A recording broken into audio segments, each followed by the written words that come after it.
والسلام کو جا کے نعوذ باللہ کی ایسا سوال کر دوں گی کہ پتہ نہیں جواب ملے گا کہ نہیں. لیکن جب وہ چادر ڈال دی نا ان کے سر کے اوپر، فرماتی میرے تو آنسو جاری ہو گئے. نبی علیہ السلام کے پاس آئی اور آ کے کہنے لگی یا رسول اللہ صلی اللہ علیہ وسلم، میرا دل اب یہ کہتا ہے آپ کے اس عمل کو دیکھ کے، آپ کے چہرے منور کو دیکھ کے کہ آپ اللہ کے سچے رسول ہیں، اور آپ مجھے کلمہ پڑھا کے اپنے غلاموں کے صف میں شامل کر دیجیے. آمین. اور پھر وہ جب جانے لگی، سنو، آج کل تو کئیوں کو ڈر لگتا ہے کہ بیوی کے ڈر سے بہن کو کچھ دیں یا نہ دیں.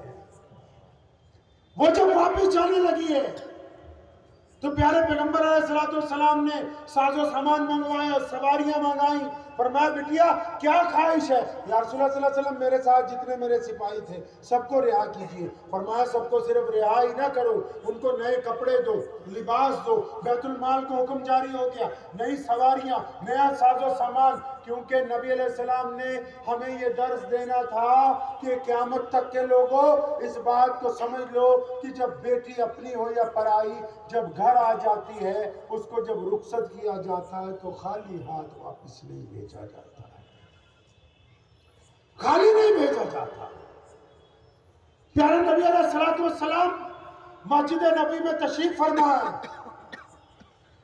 آپ صلی اللہ علیہ وسلم اچانک ممبر سے اترے، سامنے دروازے پر پہنچ گئے. ایک بوڑھی عورت ہے، کوئی زیادہ دیکھنے میں بہت رئیس نہیں لگتی، سادے سے کپڑے پہنے. فوراً قریب پہنچے. السلام علیکم اماں جی. اس نے کہا وعلیکم السلام، کیسے ہو بیٹا؟ نبی علیہ السلام کی آنکھیں اشکبار ہیں. فرمایا اماں میں ٹھیک ہوں. صحابہ حیران، یا رسول اللہ یہ کون ہے؟ فرمایا پہچان لو اس کو، یہ میری ماں ہے، یہ دائی حلیمہ ہے، اس نے مجھے اپنا دودھ پلایا.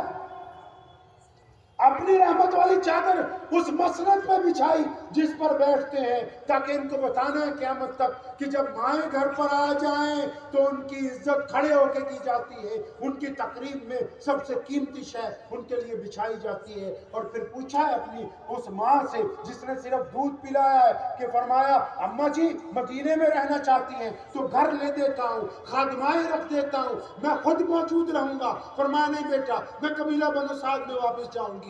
تو پھر ساز و سامان کے ساتھ اس طرح رخصت کیا کہ جس طرح ایک ماں کی شان ہوتی ہے. خود فرماتے ہیں نبی علیہ السلام، اپنی ماں سے بڑا پیار تھا نا نبی علیہ السلام. نبی علیہ السلام کو بڑا پیار تھا اپنی اماں سے.